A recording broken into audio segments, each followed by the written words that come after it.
G'day, my name is Andy Scott. I'm the publisher with Smart Property Investment, and welcome to Property Hunter.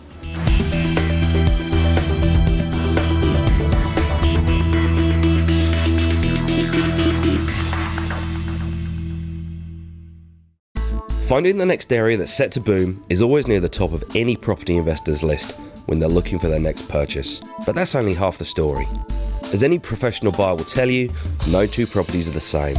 Even seemingly identical looking ones situated on the same street will have subtle but distinct differences. And it's these differences that can have a massive impact on whether you've picked up a great asset or lumbered yourself with a lemon. In this show, Smart Property Investment takes a professional buyer through a property and gets them to cast their critical eye over the place. This week, we're in the suburb of Raby. Garth Mikowski from Dugmore Harcourts tells us more.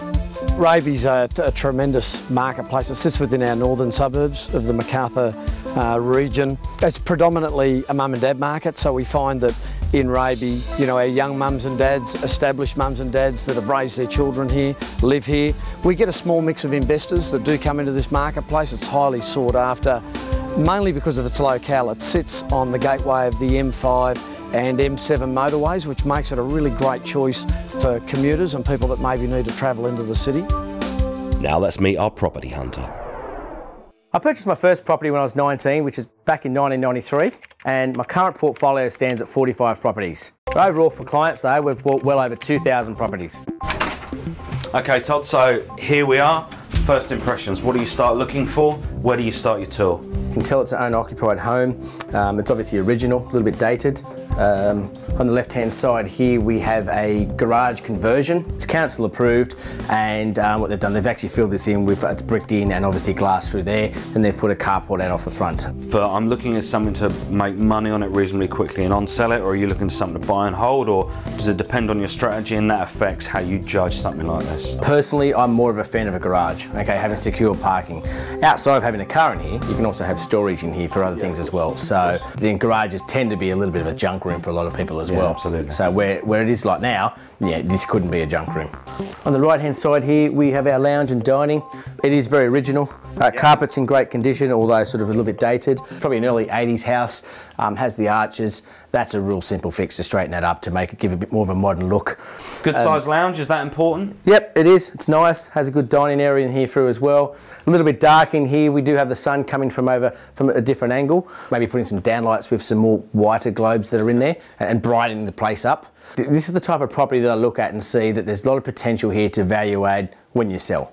I wouldn't touch a thing in this property, probably just to clean up to once they move out and then just get tenants in. It'll rent straight away. Okay. And then value add, make it beautiful, so when you go to sell again, people walk in and go, wow, okay, I can see what's been done here. This is a really nice renovated job and this is good, sure. And they pay a premium for it. So Todd, we're into the kitchen. Tell me what you see. One word for me, retro. It's different, isn't it? Yes.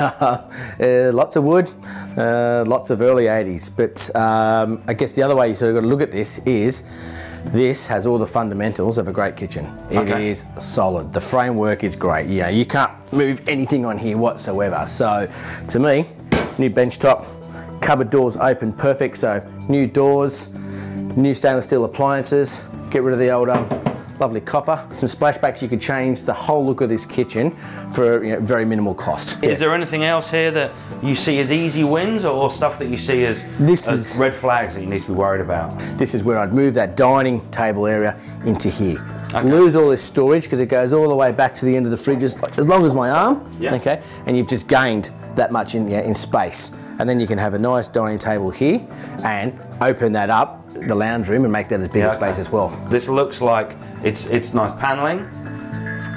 It's flat, it's completely smooth. This is, to all intents and purposes, this is just a picture of wood. Todd, what does this say to you? Is this something that makes you concerned? So if you're in a heated market, a real estate agent's not going to care whether you like this or don't like this, because there's going to be other buyers who are willing to buy it. So if it's a dead market, sure, there could be a negotiation piece that's in there where you could obviously negotiate on that. It's a concern for me. I don't like the wood paneling. It definitely goes.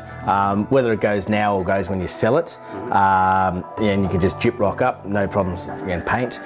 but it's a concern for me with termites in relation to, we've got wood panelling, we've obviously got wood behind there, the framework, and so for me it's a good question. You need to be talking to your pest inspector to make sure they're up in the roof cavity, checking all on the top through here on the trusses to make sure that everything's good. What room's this? Is this one of the bedrooms? Master bedroom. Okay, so this is something that in the ensuite, something I would certainly look at doing some changes to. They have their wardrobe here. Look, yeah, that would obviously go, and you could easily put in some built-in wardrobes there. So plenty of room for the bedroom still with that with the wardrobes there.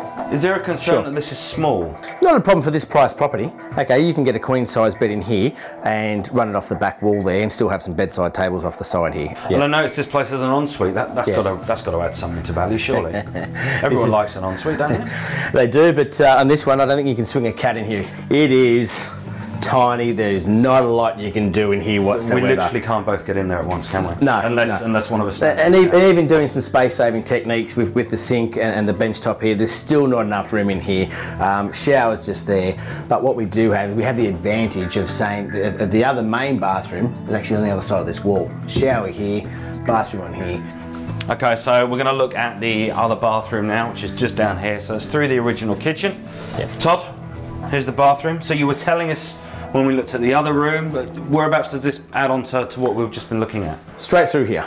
So behind this wall directly here is the ensuite, shower, and the vanity and sink were all sitting there. So, okay. So this is the loose wall that you just tapped on the other side? Correct. Okay. Yes. Yep. So, and from that stage, you could actually make a good sized shower. I'd probably lose the bath, and then obviously we've got 2 toilets, and you can go down to 1 toilet. Okay, so there's more space saving there, and then you could have a his and hers, and design this into a good sized bathroom, modernise the whole lot of it, and have a 2-way system. So door here, and still door there from the ensuite side. 3-bedroom place, this isn't it? Does that then lead a concern that maybe there aren't enough bedrooms or enough bathrooms, sorry?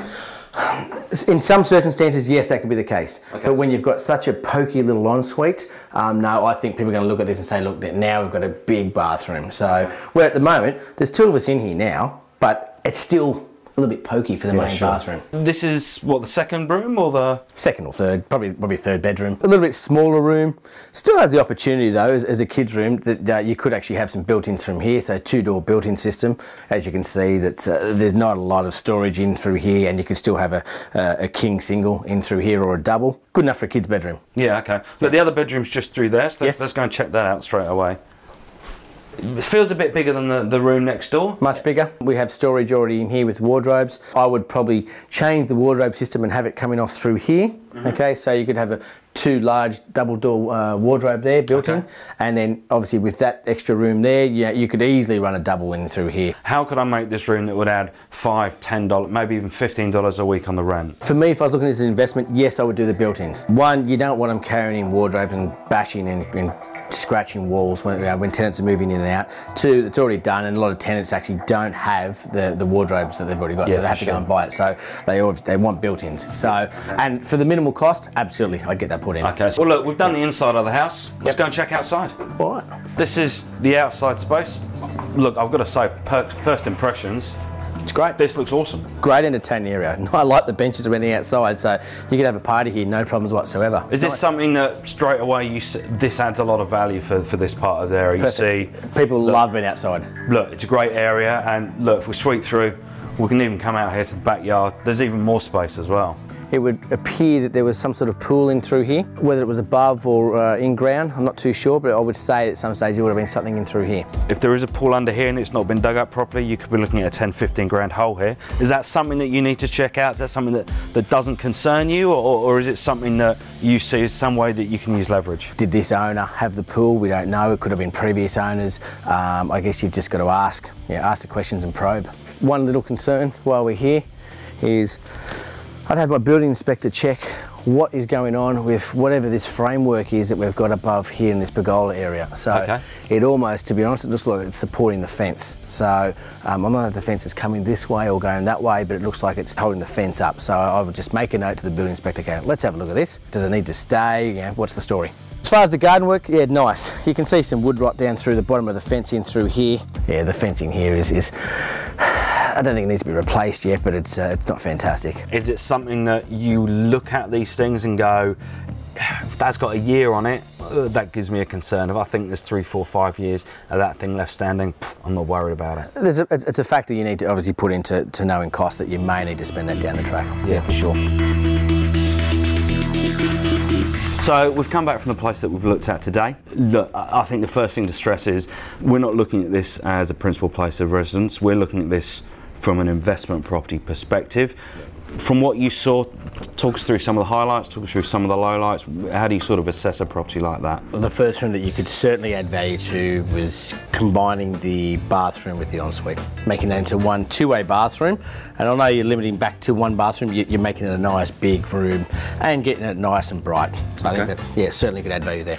Any other rooms that you could add value, you think, significantly to that? That kitchen was very original, very dated, structurally sound. So I think you could actually do the kitchen on a relatively small budget there to certainly improve that, most definitely. Best part was that outdoor entertaining area. I don't think there was much to spend there at all, just a couple of little mild changes. Great for tenants to look at from a rental perspective, and then again on resale, perfect for people looking at to say, yeah, look, yeah, it's sort of had that indoor-outdoor living. Was there a part of the property that concerned you? One part that I would probably pay more special attention to was that wood panelling, with the possibility of any sort of termite damage or any sort of what's behind that wood panelling. Overall, do you think it's a property that you'd consider adding to your portfolio? So overall, I think that property, yeah, it is a good property. It's quite suitable. It'd be something that I would definitely look at. There's some fairly simple and easy and low budget value adds, and good for as a rental property as is, but then certainly value add on the resale. That's all we've time for in this episode. Join us next time as we do more property hunting.